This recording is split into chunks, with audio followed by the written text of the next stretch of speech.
98W itinas na kaninang madaling araw ni Pag-asa bilang aktibong tropical depression na tinawag sa local name na Bising.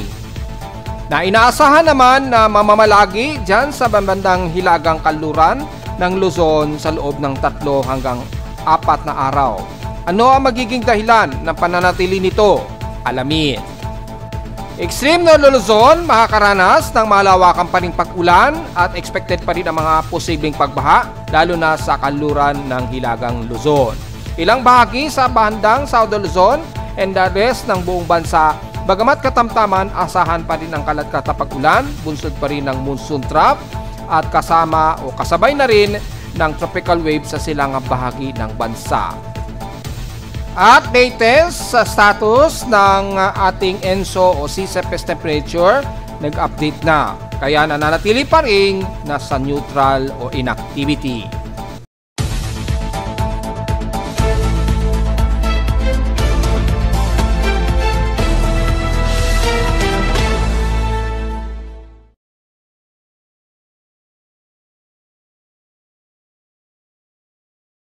Hello, good morning mga folks. Welcome po muli sa ating daily weather bulletin at analysis para sa araw ng Biyernes, July 4, 2025. Ang oras sa ating Boss FM Umaga ay alas 9:53 na ng umaga.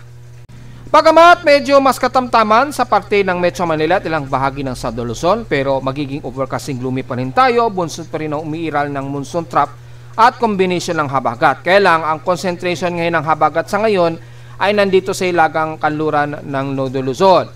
So medyo bahagya lamang tayo o at least mga 10 to 5% na mas maapektuhan kasama ang Metro Manila at ilang bahagi dyan sa may bandang Calabarzon area. Hindi masyado magiging concentrated ang pag-ulan, bagamat yung isolated rain showers na iiral pa rin sa Metro Manila at ang bahagi ng Southern Luzon ay mataas pa rin ang forecast bunsod ng dalawang weather systems na umiiral, yung habagat at yung isang monsoon trough naman. Kaya dahil po sa mas concentrated ang pagiging pag-ulan sa bahagi ng extreme Northern Luzon, pinag-iingat sa posible pa rin pagtaas ng ilog dahil tinatatagal ng hanggang 3 o 4 na araw na mamamalagi yang si Bising dyan sa may bandang kanluran ng extreme Northern Luzon at magdudulot ng malawakang pag-ulan. So inaasahan natin na may nagsuspend na po kanina pa umaga ng klase sa area na yan dahil asahan po ang mga malawakang pag-ulan na may pagkilat at pagkulog. Dahil sa ating lightning detection system sa kasalukuyan, mayroon tayong 19 lightning strikes ang nakikita dito sa dashboard. 13 to 19 strikes as of 10 o'clock AM. Pero sa ating real-time lightning strikes, nasa total of 194 lightning strikes po tayo. O yung pinakamalapit sa kalupaan ng bansa, 177 ang total lightning strikes na nadedetect ng aking lightning detection system. At makikita natin dito, mas aktibo dito sa kanluran ng bandang Pangasinan sa Dagupan, sa Baybayin o bandang West Philippine Sea, ang mga pagkulog at pagkidlat. Kaya mag-iingat po, ganun din sa bandang Baybayin. Bagamat masyado naman itong malayo sa may bandang Lawag, Ilocos Norte. Pero ingat pa rin po dahil inaasahan pa rin ang mga pag-ulan dyan at tuloy-tuloy pa rin ang mga malawakang pag-ulan ha. Eh, kung titingnan natin yung NOAA satellite imagery ay malapit yung outer rain trough yan, ng sirkulasyon ni Bising. Yan, nagkaroon na siya ng improved circulation. Didiscuss natin yan maya-maya. At yung outer rain ay magpapang-abot dito sa kanluran pa rin ng Northern Luzon. So, expected ang heavy rain showers sa buong Ilocos region. Kasama na ang Benguet, La Union, hanggang Pangasinan at Zambales. Magpapang-abot po yung malawakang ulan na yan at kitang-kita naman po sa satellite imagery. Kaya mag-iingat po sa mga potential na pagbaha dahil maaring magtagal yan ng hanggang 3 araw pa.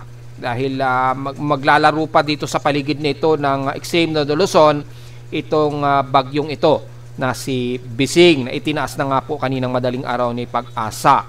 Ngayon lamang umaga itinaas ng aking tropical cyclone sector as 1-minute average bilang tropical depression. Pero yung 10-minute average niya nanatiling pa rin nasa low pressure category. Kaya hindi pa rin siya itinataas ng aking tropical cyclone sector bilang local tropical cyclone. Kasi yung 1-minute average pa lamang niya ay nasa 49 km per hour pa lamang niya. So ibig sabihin lang yung 10-minute average niyan mga around 37 km per hour pa rin siya. Kaya hindi siya ni-recognize pa rin as local tropical cyclone para at least maintindihan ng mga taga-subaybay natin bakit code name 5 pa rin ang nakataas sa kanya.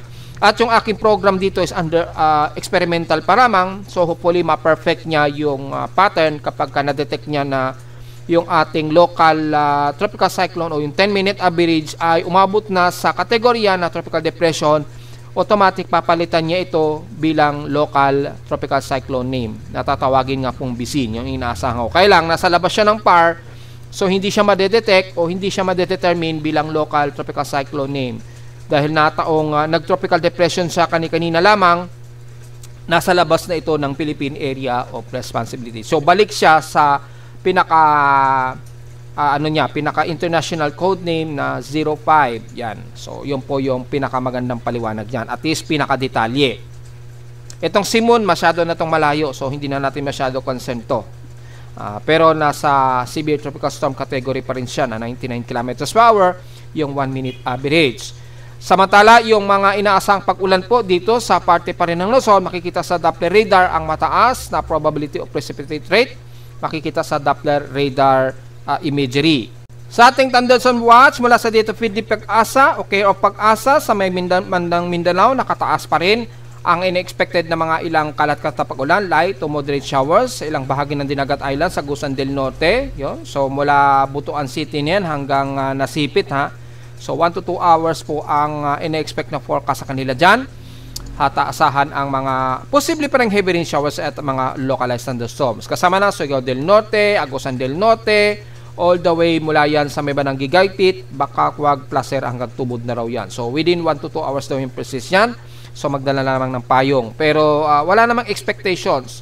Pero mag-ingat pa rin kung sakaling magkaroon ng flash flood sa mga low-lying areas sa inyong lugar. Sa bandang Visayas naman, nakataas din ang halos buong Iloilo, Guimaras, Antique hanggang Capiz at Aklan. Kasama na ang Negros Occidental within 12 hours po ang forecast na expected tropical localized thunderstorms. Yan. And the rest, ilang bahagi rin ng Mindanao ang nakataas. Ayan. Kasama ang NCR, pero naka-final po yung forecast sa kanila. Dahil nga po at least hindi na masyado concentrated dito yung malawakang pag-ulan. So medyo tinerminate na kanina lang ni Pag-asa.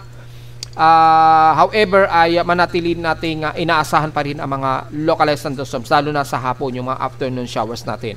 Nakataas pa rin ng forecast na tayo'y uulanin pa rin ha, lalo na pagdating po ng hapon. Magdedepende yan sa concentration ng ating habagat. Sa ngayon, dahil lumakas na nga po at naging aktibong bagyo na nga po itong si BICIN, ay expected po na mahahatak muna patungo sa kanya yung trough ng habagat. At yung monsoon trough naman na medyo magpapang-abot sa atin ay makakaramdam rin tayo ng mga ilang kalat-kalat na pag-ulan. Sa ating current conditions, overcast, gloomy, mahangin ngayon din sa amin sa Caloocan at mostly cloudy ang umiiral ngayon dito sa amin sa Caloocan. So inaasahan sa iba't ibang bahagi pa rin ng Metro Manila. Makikita sa live CCTV snapshots, medyo gloomy kami pero mahangin at medyo umaaraw dito sa amin. So medyo nagmo-moderate dahil medyo nahahatak na po yung ilang trough dito sa Metro Manila na hinahatak na ito ni BICIN. So masyado nang manipis dito sa parte ng Southern Luzon area kasama ang Metro Manila.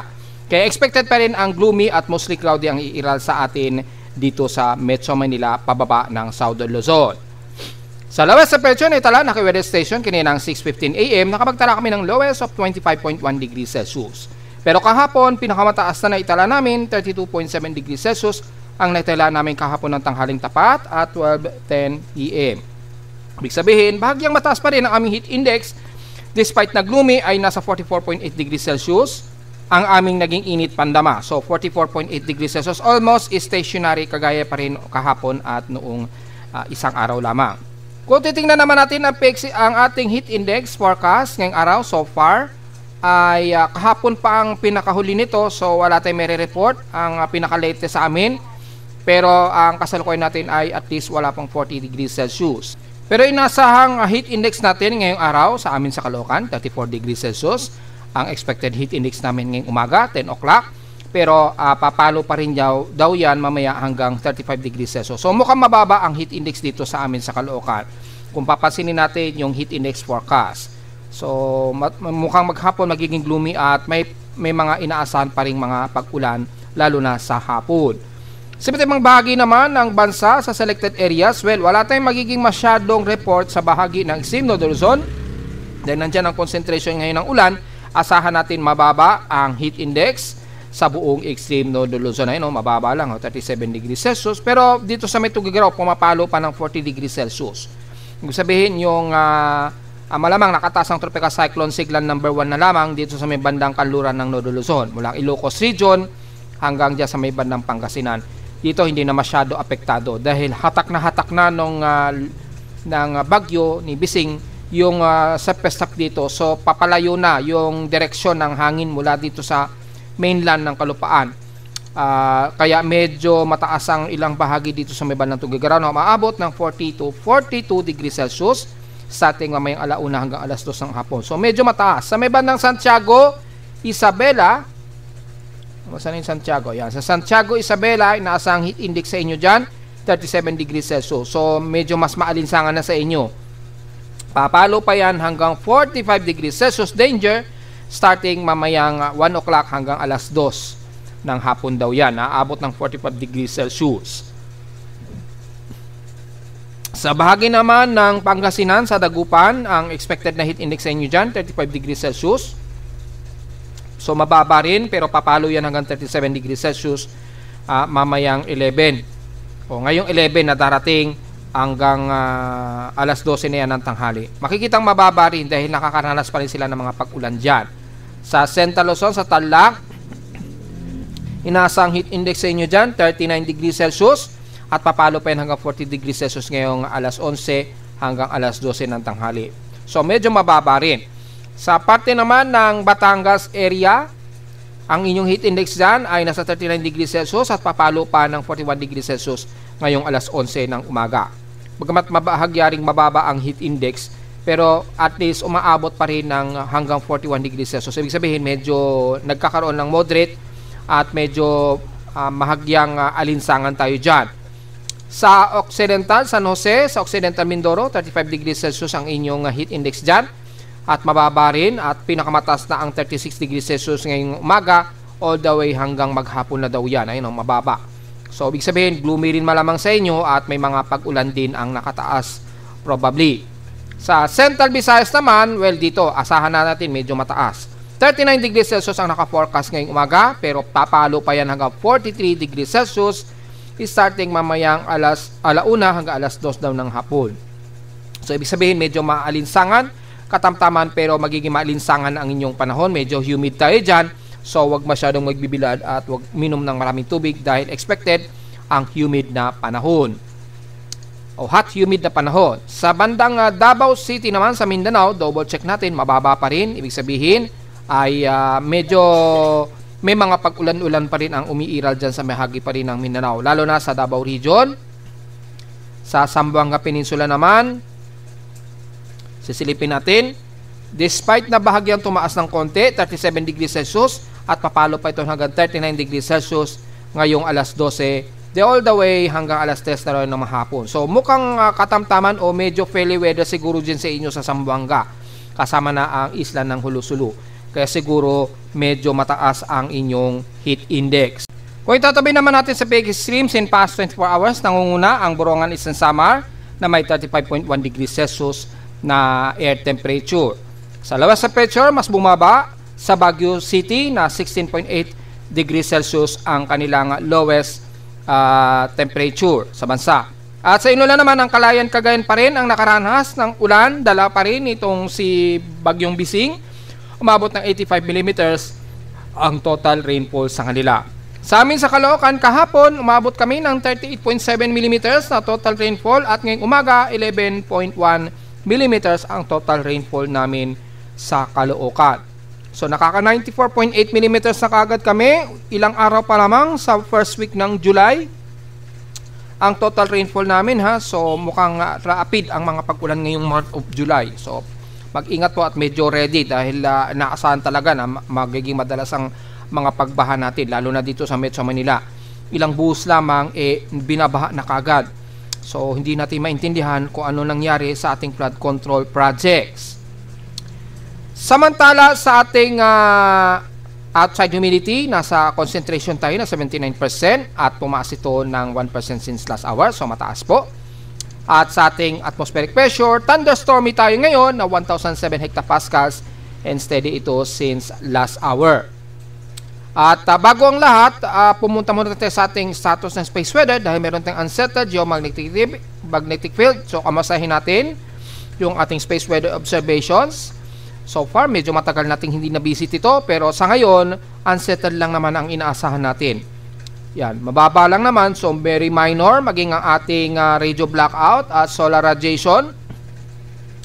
20% lamang sa may bait ng radio blackout. So mukhang kalmado naman ang ating haring araw. Medyo maganda ang mood ng ating haring araw so far. Normal naman ang ating wind speed velocity. Yung mga sunspot naman, mukhang maliliit. Yan, kung i-zoom in natin yung sunspot para makita natin kung ano yung mga ilang maliliitang spots.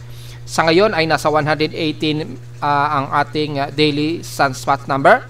Pero makikita dito ay maliliit naman at mukhang maganda ang mood ng ating haring araw so far. So wala tayong masyado magiging komento. So walang masyadong X-ray flux event at photon. Ang ating photon flux medyo nag-propagate lang ng bahagya. Pero hindi masyado damayan dahil minor lang ito. Pero yung ating geomagnetic activity ay at least unsettled ang magiging activity ngayong araw. So medyo nadidistort ang ating magnetosphere ng konti lamang. Hindi naman masyadong malakas ang impact. Wala tayong nakataas na ionospheric TEC range. Yan. Medyo mababa. Normal lang ang ating TECU. Pagiging underived vertical TEC. Pero yung ating geomagnetic activity sa North Pole and South Pole medyo mataas. At least 50% o higit to 60% sa may bandang dyan sa may bandang Antarctica. Hindi masyado sa Northern Hemisphere o North Pole. Ayan o. So normally magkakaroon lang ng ilang propagation kaya medyo nagkakaroon ng photon flux siguro kaya nagkakaroon ng ilang auroral event. Pero normal lang natin na maituturing siguro yan sa status ng ating auroral forecast monitoring. So yung propagation ng ating ginagamit na plasma density, normal naman at medyo mababa lamang yung kanyang plasma density propagation sa Earth ngayong araw. Ayan o, sobrang lihis yung direkta ng solar wind ng haring araw sa Earth. So mukhang kalmado siya o. So medyo maganda ang mood ng ating haring araw. Sana tuloy-tuloy po yan. Bagamat ang ating high frequency conditions man natin mababa between 40 to 80 meters, fair naman pagdating ng 10 to 12 meters. So medyo magandar-ganda ang signal na kahit paano. Poor lamang pagdating po ng gabi. So yun lamang analysis natin. So balik tayo uli sa ating mula sa ating high tide and low tide status. Titingnan natin, medyo pa-low tide pa lamang po. So mababa ang ating sea level so far. To be exact, 12:06 PM po yan, magmi-minimum low. So, mukhang maganda. Pero sa mga mangingisda natin, medyo layo-layo lamang. Pero dyan sa may bandang nakataasang tropical cyclone wind signal number 1, dyan sa bahagi ng kanluran ng Northern Luzon, lalo na sa may bandang Ilocos region, refrain po muna dahil asahan natin ang grabe ang alon dyan kasabay ng malakas na gale force winds. Dito naman sa may bandang silangan ay hopefully ay hindi tayo masyado affected ng matinding alon. Double check natin gamit ang ating global assessment monitoring for significant wave height. So makikita natin within 24-hour period, mataas lamang ang magiging pag-alon sa may bandang kanluran ng Luzon. Yan. Pero the rest naman ng bansa mukhang kalmado pa rin ang magiging karagatan. Ingat na lamang sa magiging gale force winds. Dulot pa rin ang paghatak dito sa ating sahabagat sa kanluran. At yung surface trap naman, nadala naman ng monsoon trap sa may bandang kanluran, sa may bandang silangan. Although hindi ganun kalakas ang magiging hatak nito, hindi kagaya sa may bandang kanluran na sasabay ang hatak sa ating habagat. Samantala sa ating almanak, sumikat ang haring araw kaninang 5:31 AM, tinasang lulubog po ito mamayang 6:29 PM. At sa ating waxing gibbous na po, na 63% illuminated ng sinag ng buwan, magbo-moonrise pa po ito mamayang tanghali at 12:14 PM at bukas na ng madaling araw ito ng 12:13 AM lulubog. At sa ating local weather outlook para ngayong weekend na darating, o ngayong weekend actually, ay partly cloudy ang ating maghapon at asahan afternoon rain showers at localized thunderstorms pa rin pagsapit po ng hapon dito sa Metro Manila. Well, except na lamang sa may bandang extreme Northern Luzon o Northern Luzon na mas makakaranas pa rin ang pag-ulan. Bukas, magiging maulap ng ating panahon pa rin sa umaga at localized thunderstorms din o afternoon rain showers ang aasahan pa rin sa maghapon na 97% ang tsansa ng pag-ulan. Ngayong araw, 100% din ang tsansa ng pag-ulan ngayong araw. So mataas pa rin ang forecast despite na hindi na masyado highly concentrated ang Metro Manila sa uulanin hindi kagaya dyan sa kanluran ng Northern Luzon. Mula naman sa local weather advisory, well, sobrang late na po ito pero babasahin lang natin. As of 3 o'clock AM, namataan mula sa data pwede pag-asa ang tropical depression na itinaas nila, pinangalang Bising, layong 200 km west na ito ng Calayan, Cagayan, which is ngayon din nasa halos ganon din ang measurement natin sa report natin sa Facebook page, mga more than 200 km o halos 200 km ang lokasyon nito mula sa kanluran ng Calayan, Cagayan na may maximum sustained wind na 45 km per hour. So kung i-convert nyo sa knots yan, nasa 24.2 knots yan at tugsong umaabot ng 55 km per hour. Starting tropical depression range. Yan, tandaan nyo yun palagi. Once sa pumalo na yan sa at least 45 km per hour, yung 10-minute average yan automatic ay expected tropical depression category na ang ating tropical cyclone na binabantayan. So, diretso muna tayo sa ating ginagamit na satellite imagery. Makikita sa ating Himawari GMA satellite imagery. Makikita po at least dito sa parte ng extreme northwestern Luzon. Inaasahan pa rin ang moderate to heavy rain showers sa buong bahagi ng kanluran dyan sa parte kasama na ang buong Ilocos region. Pababa na ng La Union, kasama na ang Benguet, hanggang Pangasinan nga po yan. Ayun, hanggang dyan sa may ng Alaminos, Bolinao, yan. Grabe po ang mga pag-ulan pa rin dyan. Naasahan pa rin ang posible pa rin pagbaha. So, nabalita natin kahapon, nag-suspend na ata sila ng klase sa buong Ilocos region. Correct me if I'm wrong na lamang, kasama na ilang areas ng Apayao at dyan sa may ng Kalinga. At may mga inaasahan ding gloomy at maulan sa parte nga po ng Cagayan Valley. Mula Tugigaraw yan hanggang Santiago na po sa Isabela.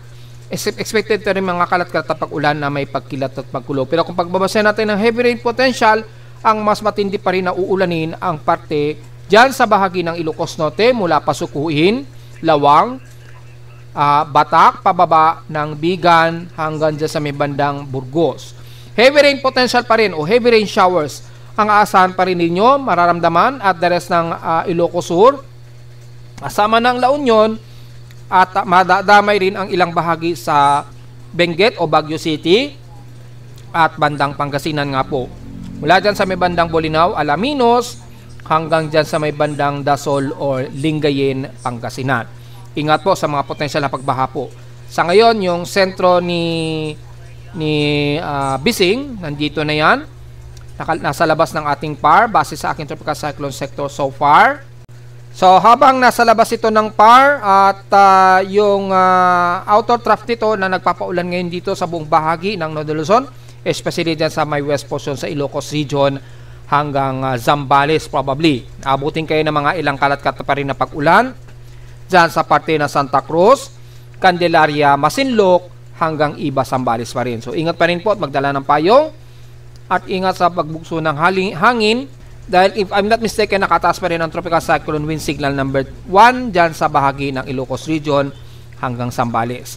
Mula naman sa bahagi naman ng Banawe o Ifugao at the rest ng Nueva Vizcaya hanggang Central Luzon, bagamat mas maulap kayo dyan, gloomy, expected pa rin ng mga kalat-kalat pag-ulan na may ilang bugsuan pa rin ng hangin na may pagkilat at pagkulog pa rin ang posibleng umiral. Kasama na ang Central Luzon, dyan sa may bandang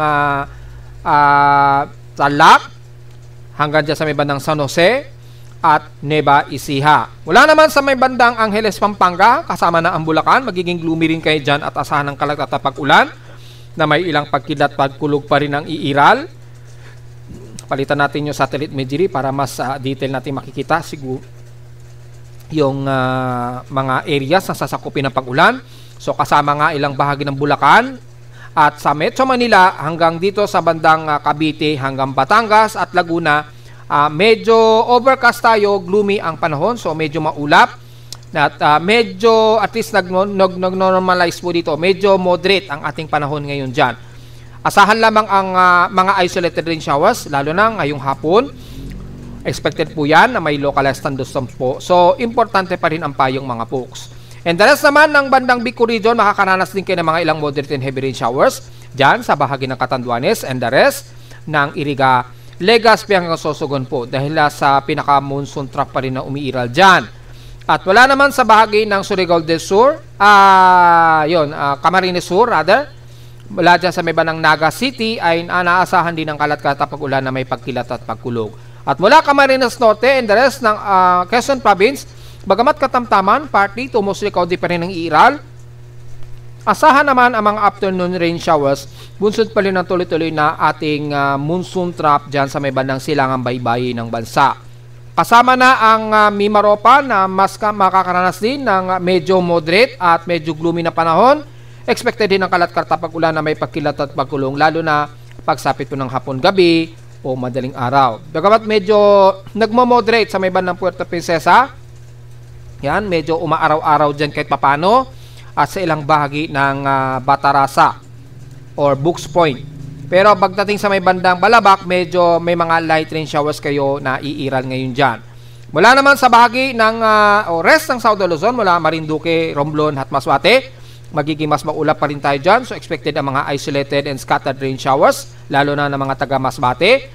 Pagpasok naman ng Visayas, magiging maulan pa rin ang bahagi ng Northern Samar hanggang dyan sa may bandang Borongan, Eastern Samar. Expected ang mga ilang light to moderate and some heavy rain showers po ang nakataas. So kung balik tayo dito para malaman yung heavy rain potential, makikita natin ay malawakan pa rin ang mga potential o scattered na heavy rain sa may bandang Dolores at Borongan, Eastern Samar. Ganon din ang iiral sa rest ng bandang patawid ng Leyte. Magiging maulap at maulan din. Scattered light to some moderate rain showers ang iiral mula Tacloban kasama ng Ormoc hanggang pababa na yan ng Southern Leyte sa may bandang San Francisco. In the rest ng Cebu hanggang Bohol ay magiging maulap din ang inyong panahon, kabilang na ang Negros region. Asahan ng mga scattered rain showers and localized thunderstorms, especially mamayang hapon o gabi po yan. Ganon din sa may bandang Panay Island na may ilang kalat-kalat na ilang moderate to some heavy rain showers. Pero mas madalas mga light drizzle rain to moderate ang iiral sa buong Panay Island. Pagsapit naman ng Mindanao, bagamat overcast and gloomy rin tayo sa Northern Mindanao at the rest ng Surigao region na makakaranas pa rin ng mga kalat-kalat at scattered rain showers, ilang moderate and some heavy rain showers sa iiral sa may bandang Dinagat at Siargao Island, kasama na ang buong Surigao region. Magiging katamtaman bagamat maulap ang parte ng Butuan or bahagi ng Misamis at Agusan del Norte, kasama na Agusan del Sur and the rest dito sa may bandang San Francisco ng sakop ng Surigao del Sur, Hinatuan at pababa ng Compostela Valley na makakaranas pa rin ng mga maulap na himpapurin bagamat medyo umaaraw-araw kahit papano dyan. Moderate ang ating panahon. Asahan lamang ang mga kalat-kalat na pag-ulan na may pagkilat at pagkulog sa halos buong silangan ng Mindanao. Maulap din at mga isolated din ang asahang pag-ulan sa buong Davao region mula Davao del Norte hanggang Davao Occidental. At ganoon din sa aasahan na panahon sa buong Sorsogon area mula Sarangani, General Santos, the rest ng South Cotabato, Sultan Kudarat hanggang North Cotabato po yan. Bagamat medyo mas maaraw dito o medyo moderate to fairly weather ang North Cotabato at Bukidnon, hindi pa rin mawawala ang at least 30% chance na kayo uulanin dyan hanggang Lanao del Sur. Mostly cloudy ang iiral sa Lanao del Norte at Misamis Occidental and the rest ng Zamboanga del Norte ay asahan din ng mga isolated rain showers nitong maghapon po. Bagamat mas moderate ang magiging panahon sa halos buong Mindanao area, magiging overcast and gloomy lamang dahil meron pa rin tayong umiiral na intertropical convergence zone at ilang monsoon trough na nahahatak naman ng dalawang weather systems na to na nag-accumulate dito sa may bandang silangan ng Dagat Pasipiko. So magdala pa rin ng payong dahil hindi pa rin mawawala ang mga forecast ng biglaang boost o downpour ng ulan lalo na sa silangang bahagi ng South Luzon at Visayas area. So diretso agad tayo sa ang ginagamit na computer-generated tropical cyclone sector. Pareho na pong mas aktibo na bagyo ang ating binabantayan ngayon. Ngayon lang lamang na tumaas sa 1 minute average na naging tropical depression na ngayon na tinawag sa international name code name of 05 West. Yan. Yung makikita ninyo dito, under experimental pa lang, nag-indicate siya as dissipated pero hindi pa po dahil kung mapapansin ninyo, magkakarugtong pa yan, naputol lang dahil para malaman ninyo ang context ay dito kasi yung code na 98W, pag nagpalit kasi siya ng pangalan, naging 05, hindi nare-recognize ng script na itong si 05 ay siya pa rin ay si 98W. So, napapagkamalan tuloy ng aking tropical cyclone sector, yung program niya ay isa ng last location niya. Kaya naka-indicate siya sa last location nung bagyo. Pero ang totoo niyan ay nagbago lamang siya ng pangalan, naging si 05. So napagkamalan tuloy na dissipated na po itong si 98W.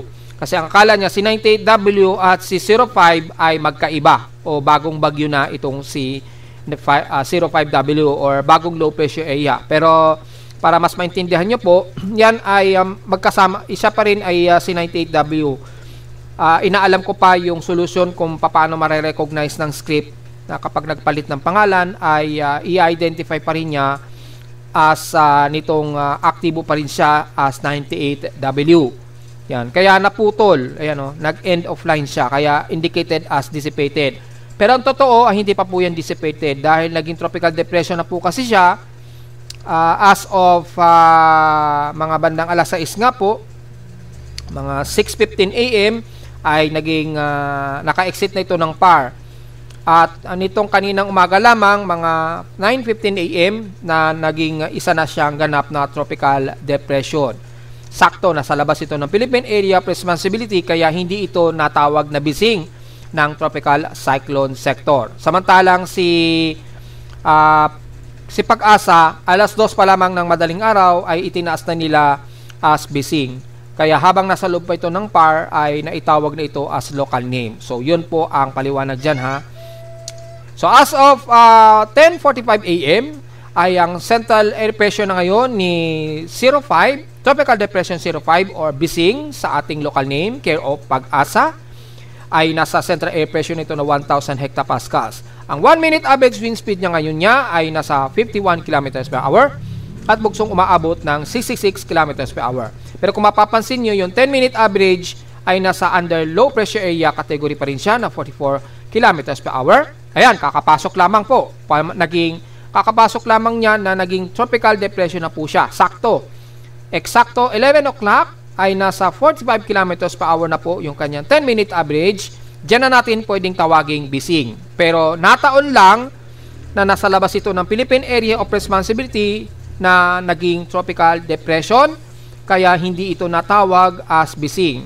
Since AI assisted yung programming nito or naka-program po kasi yan, madedetect lamang kasi ng program kapag nasa loob siya ng ating Philippine Area of Responsibility. Automatic tatawagin siyang bising. Pero dahil nasa labas ito ng ating Philippine Area of Responsibility bago ito naging ganap na tropical depression, hindi siya matatawag na bising. Pero considering dahil nga po sa ating official weather agencies gaya ni Pag-asa ay maaga na nila itong tinawag na bising. So gagalangin natin dahil official sila ay tatawagin na natin din siya na bagyong bising na.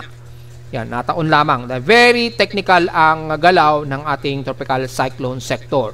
So, siyempre, susundin lang naman niya kung ano yung nakautos sa kanya kapag naging tropical depression siya na nasa loob ng PAR, tatawagin siyang local name pag naging local name. Pero kung hindi naman, nasa labas siya ng PAR, tsaka na lamang siya pumalo sa 45 km per hour, doon pa lamang natin matatawag na bising. Since nasa labas, hindi siya natawag na bising. Nanatili siya sa international name na 05W pa rin. So, normal lamang po yan dahil very technical at very program ang ginagawa ng ating tropical cyclone sector. Magbase pa rin tayo dito dahil nakalabas naman yan, ayan, malalaman niyo pa rin na tinawag na talaga siyang bising. Ayun, nakapangalan na sa kanya as bising na. Yan, bising na siya, oh. So, maliwanag naman yan mga pok. So, automatic, considering siya na ay si bising dahil naging tropical depression na rin siya ngayong 11 o'clock lamang. Yan. So, yung ating 10 minute average wind speed na ngayon, kapapasok lang 45 km per hour at bugsong umaabot ng 59 o 60 kilometers per hour pag ni-round off natin. Kasi si Pag-asa ata nira-round off nila. So, yung si Man naman, yung 04W na Severe Tropical Storm category pa rin, napakalayo na yan sa atin, sa Pilipinas. Hindi na masyado maapektuhan yung ating bansa dahil sa sobrang layo na niya. At lagpas na sa boundary ng ating Philippine Area of Responsibility. So, mukhang ngayong araw na lamang ang magiging huli nating report para kay 04W. Ang magiging tutok tayo ay kay 05W or Tropical Depression Bising sa ating local name. So, yan na po. At nasa layo na ngayon ito as of 11 o'clock. Susukatin po natin yung distansya niya. Kung babasehan pa rin natin yung, Calayan, Cagayan. Yan. Ang layo niya mula sa Cagayan, layong 323 km west ng Calayan, Cagayan. Sa labas na ito ng ating Philippine Area of Responsibility. So, malinaw po yan yung distansya niya. At kung titingnan natin yung satellite imagery dito, yung RGB colors ay concentrated na nga po yung kanyang sirkulasyon. Kompleto na yung upward low convection. Nag-cloud 9 na rin siya. Yan. So, maganda na ang kanyang upward and low convections. At makikita natin dito yung hatak sa habagat ay patungo na dito sa mismong sentro ni 98W or ni Bising. Kaya yung ibang mga trough na dumadali dito sa baba ng kanluran ng Luzon, magdudulot pa rin ng mga ilang kalat-kalat na pagulan. Kitang-kita naman po sa satellite imagery. Yan. Kung i-RB natin o i-rainbow cloud natin, makikita po yung galaw ng dalang ulan. Magpapaulan pa rin yan sa buong bahagi ng kanluran ng Nodo Luzon. Asahan pa rin na may mga pag-ulan pa rin na aabutin kasama na posible ang Metro Manila at ilang bahagi ng Southern Luzon. So, mula naman sa ating Tropical Cyclone Track Combination, makikita naman po ang magiging galaw nito. Magkaiba ang forecast ng mga iba't ibang weather agencies. Mapapansin niyo dito, itong track na ito ay forecast track yan ng Joint Typhoon Weather Center. Makikita ninyo. At ito naman yung forecast track ay mula kay Pag-asa. Yung data feed na yan. Ito yung track ni Pag-asa. Ito yung track ng Joint Typhoon Weather Center. Magkaiba po yung nagiging kilos nilang dalawa. So, lumalabas. Medyo erratic pa rin talaga ang forecast. At makikita dito, tatagal ito siguro mga 2 to 3 days na nasa labas ito ng ating PAR. At ayon naman sa Tropical Cyclone Track ni Pag-asa, hanggang July 6 ito mamalagi dito sa may bandang kanluran sa labas ng PAR. And then babalik muli ito bilang tropical storm category na nga po dahil nasa labas ito ng PAR in the next 24 hours, aabot pa daw siya sa tropical storm category. So mukhang mas lalakas pa siya. And then muli itong babalik sa loob ng PAR by July 6. So kung hindi magbabago ang forecast track o kung mas masusunod yung track ni Pag-asa, ay baka July 6 na po or sa linggo ay muling babalik ito ng ating Philippine Area of Responsibility. Siguro mga between 10 o'clock hanggang alas 2 ng hapon. Muli itong papasok ng PAR. Yan o. Maglalaro pa ito dito sa mga hanggang 3 o hanggang 4 na araw. Mukhang mamamalagi itong si Bising dito sa may bandang kanluran ng Nodo Luzon o hilagang bahagi ng Luzon sa loob ng 3 araw o hanggang 4 na araw po. Mula naman sa track forecast ng Joint Typhoon Weather Centers, ito ay mas malayo ang magiging track niya.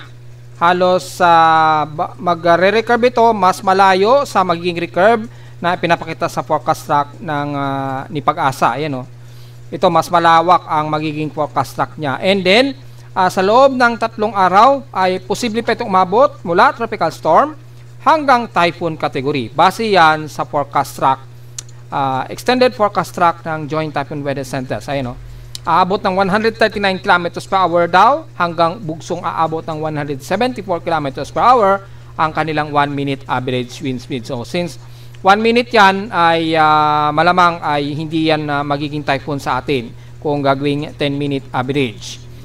At wala naman dito kay Pag-asa ay malamang natili itong tropical storm hanggang sa ito makapasok bandang July 6 nga po or nitong linggo as tropical storm category lamang. So tingnan natin kung maglidikit na yung forecast ng dalawang ito dahil makikita natin napakalayo ng forecast o agwat ng forecast ng dalawang weather agencies na ating ginagamit mula kay Pag-asa at kay Joint Typhoon Weather Center.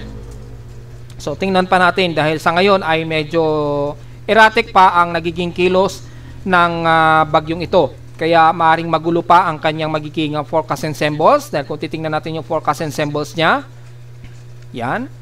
Expected, medyo lag na yan pagka biniview ninyo sa aking webpage dahil sobrang dami na ng data na pumapasok sa kanya. Pero ang importante, mas detalye natin na ibibigay sa inyo yung kompletong detalye nito. So para ma-minimize masyado yung paglalag niya, i-full screen nyo, i-full map screen ninyo. Yan. So makikita po dito sa ensemble forecast, mas mataas ang chances of accuracy o yung cone of uncertainty dito sa kung saan naka-forecast ra kay Pag-asa. Hindi masyado sa Joint Typhoon Weather Center. So baka yan, sumunod yan si Joint Typhoon Weather Center sa magiging forecast ni Pag-asa. Dahil kung titingnan niyo yung mga spaghettios ng ensemble tracks, mas marami dito sa naging forecast track ni Pag-asa. Malamang yan ay kay ECMWF yung mga ensemble forecast track na lumalabas. Hindi masyado sa iba pa. So medyo mataas po yung probability dito. And then papasok yan ng linggo. Halos dikit na yan sa may bandang katimugan ng Taiwan. At tatawirin nito, babaybay ng silangan bahagi ng Taiwan by July 7. Lunes na po yan. Hanggang sa ito ay inaasahan na lalabas ng Philippine Area of Responsibility mga July 8 na po. Mga July 8 ng umaga siguro or bago magtanghali, depende kung magbago pa yung forecast track niyan. Pero inaasahan mga bandang umaga na yan o bago magtanghali, lalabas na ito ng Philippine Area of Responsibility. Yan o, mga bandang 2 o'clock PM, inaasahang exit na daw ito ng Philippine Area of Responsibility. Again, magbabago pa ang mga forecast track niyan. Again, napaka-erratic pa nung ensemble forecast nito. So marami pang pagbabago mangyayari dyan sa loob ng 48-hour period pa. So hindi pa natin payak na mapafinalize yung forecast track nito. So maliwanag at maging sa ating floating satellite imagery, ito yung Seaman, malayo na yan sa bansa, so hindi natin concern. Itong si Bising naman ay patuloy ang paglakas niya habang nasa karagatan ito ng kanluran ng Nodo Luzon. At makikita natin ay mukhang pipirma ito ng halos mahigit 24 hours dito sa may kanluran ng karagatan ng Ilocos Region sa bandang labas ng ating Philippine Area of Responsibility. So sa latest model chart natin, between 1 to 2 days po ay posible pa itong umabot sa tropical storm category hanggang severe tropical storm in 2.5 days po. Sa loob ng 2.5 days po yan. So more than 48-hour period po yan ang inaasahan na posible pa raw itong umabot sa severe tropical storm. Pero ang malinaw lang natin sa ngayon nito ay at least tropical storm category in 2 days. Ayan o. Ayan, yung in 2 days siya. Tropical storm ang inaasang aabutin nitong si Bising. Ito ay ayon sa 10-minute average, 1-minute average po dahil kay Pag-asa ay under tropical depression na siya. Pero malinaw naman dito, hanggang tropical storm din naman ang nagiging forecast ni Pag-asa sa loob ng 2 araw.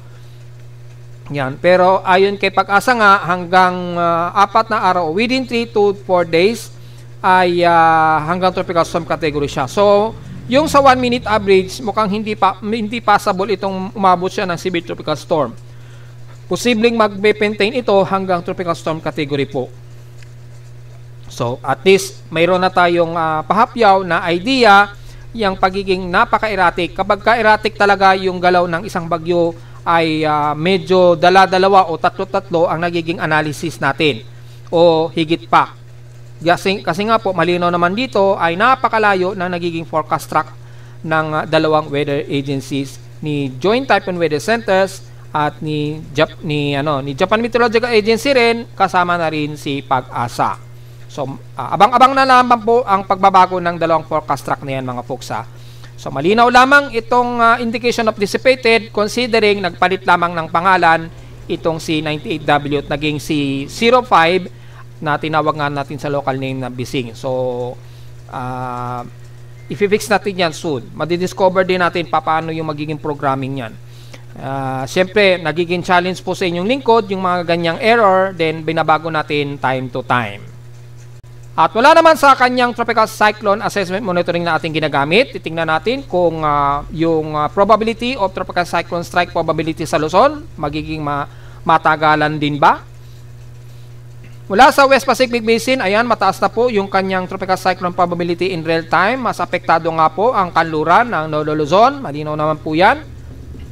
At makikita rin dito is ang mukhang nasusunod ay yung kay Pag-asa. Ayon din dito. Yan, mukhang parang nasusunod din masyado kay Pag-asa din. Hindi masyado kay Joint Typhoon Weather Center din. So, mataas yung probability of analysis na mukhang masusunod yung track ni Pag-asa this time. At wala naman sa ating global spectral model ay halos ganun na rin ang lumalabas na forecast track nito. Nagkaroon lang ng inaccuracy yung naging forecast ngayon ng Japan Meteorological Agency at ni Pag-asa. Makikita dito, naggaling dito yung bagyo pero yung forecast track niya pa-northward ang nagiging kilos. So, medyo erratic ang forecast na ito ng global spectral model natin. Pero makikita pa rin na mukhang lalabas din ito ng ating Philippine Area of Responsibility within 4 days. Yan, no? So, mga July 6 o July 7 po. Ayun, no? Makikita dito.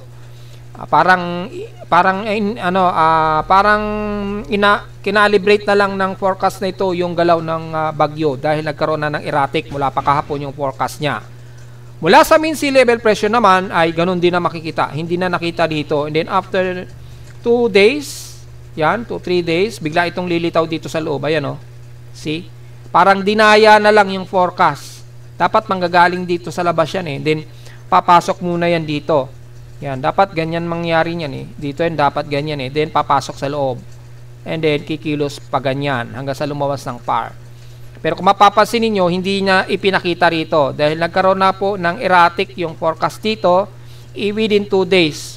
Extended forecast niya. Then after 3 days to 4 days, saka na lamang siya biglang nabuo na naman. So, medyo erratic yung forecast niya o medyo error yung forecast nito. Pero malinaw lamang ay nandito ito nabuo sa loob, pumasok uli sa loob, then lalabas by July 6 or 7. Dito, July 9 naman ang indication. So, medyo erratic yung forecast nito ng global spectral model so far.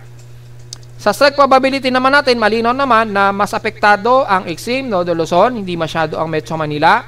Malinaw naman po na walang masyadong apektado o walang masyadong epekto dito sa parte pa rin ng Metro Manila. Dito lamang niya sa may bandang Ilocos Region at Batanes Group of Island ang mas concentrated na mas maapektuhan ng bagyong Bising.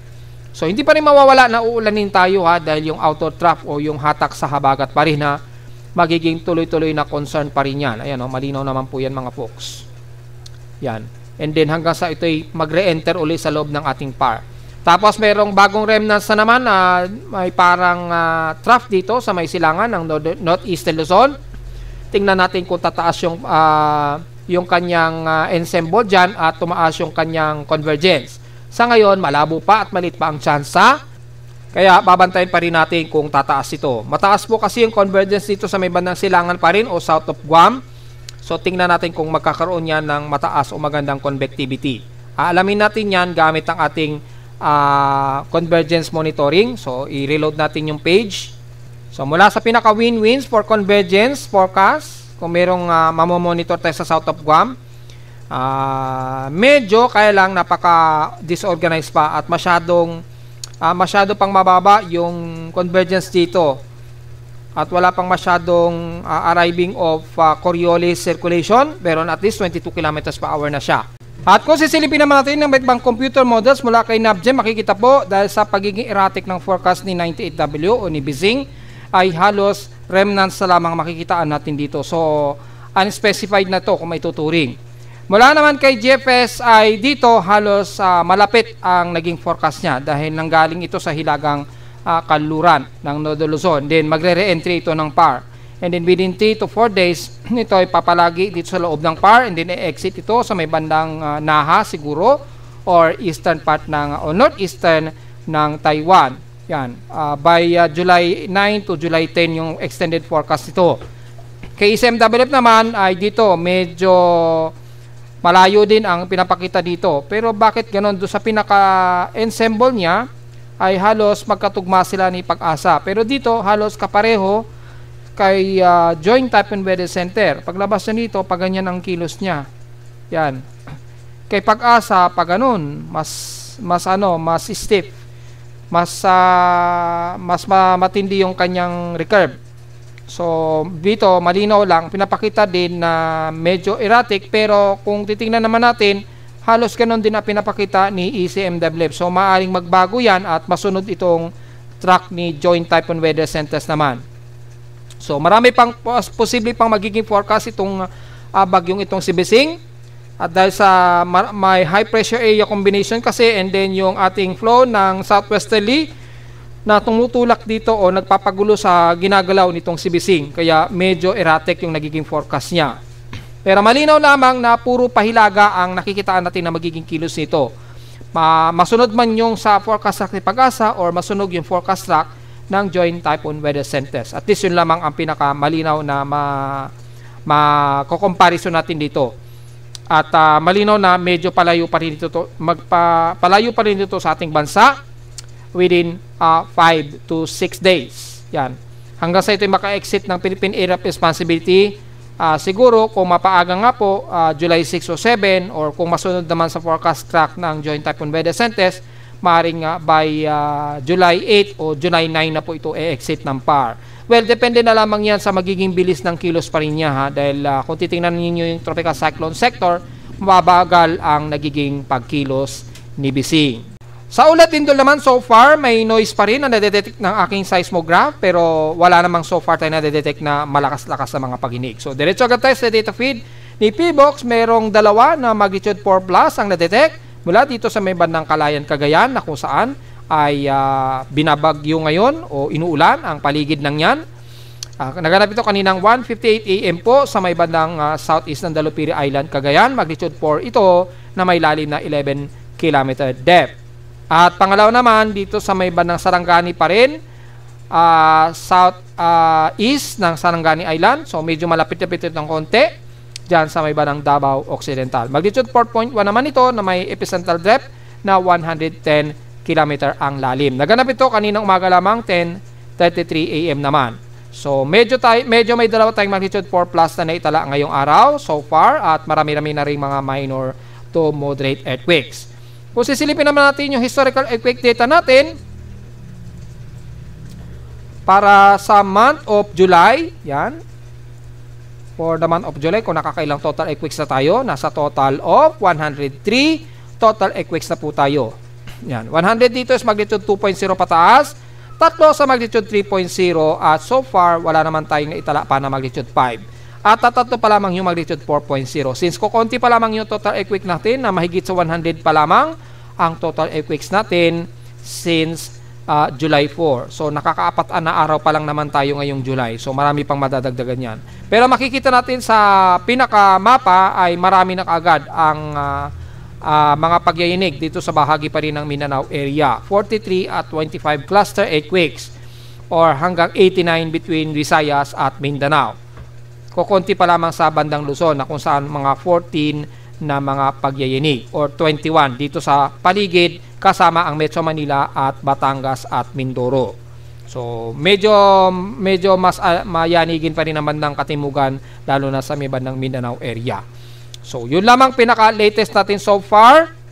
At sa latest ng ating ENSO, at nag-latest update na po ang NOAA mula sa ating ENSO neutral, and most likely 82% pa rin na mananatili ito na neutrality o nasa pinaka-inactive pa rin siya by Northern Hemisphere between 82% mula June to August ngayong taon.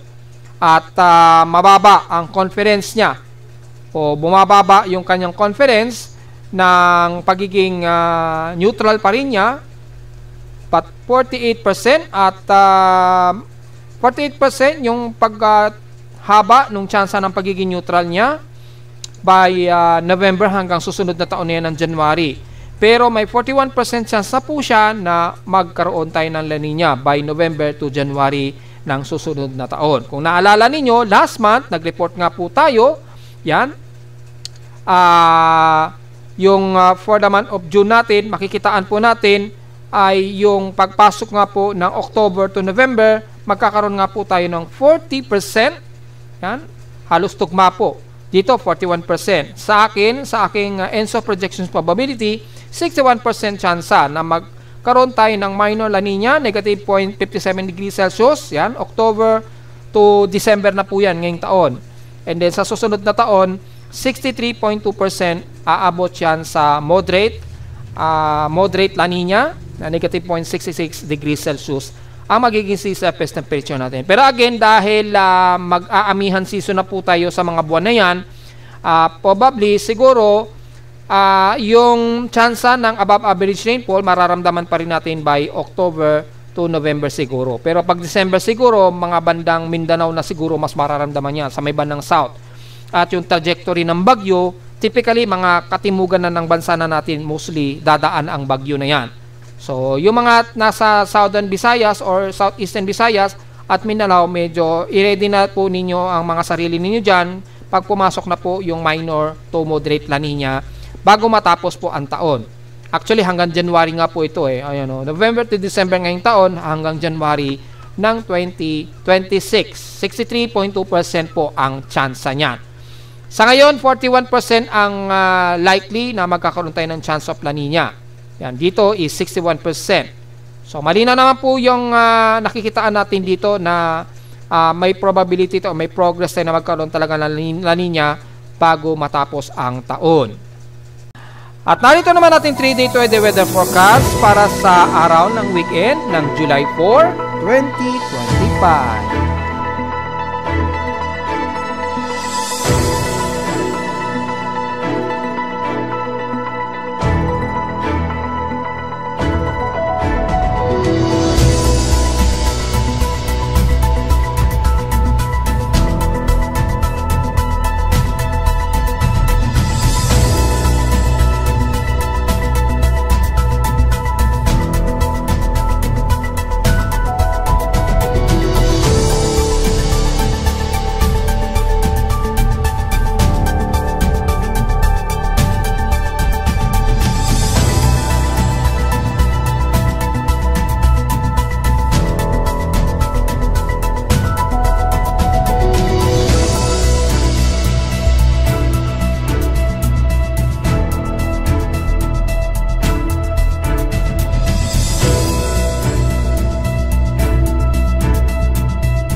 At hanggang dito na lang po ating daily weather bulletin at analysis para sa araw ng weekend, July 4, 2025. Huwag mo kalilimutan na mag-like, share, subscribe po sa ating YouTube channel at visit lamang anytime sa ating website na www.pimoweather.com para sa iba pang detalye na gusto malaman na hindi natin isama ngayong magat, ngayong tanghaling tapat sa ating mga report. Well, asahan lang natin na moderate ang panahon natin pero hindi mawawala ang mga scattered isolated rain showers, especially ngayong hapon, gabi o madaling araw. At visit naman sa ating website sa gustong malaman pa rin pinaka-dynamic events mula sa reading ng aking aparato mismo sa Caloocan na medyo windy sa amin sa Caloocan at sa data feeds mula sa iba't ibang weather agencies. Maraming salamat po mga folks and happy weekend po sa ating lahat.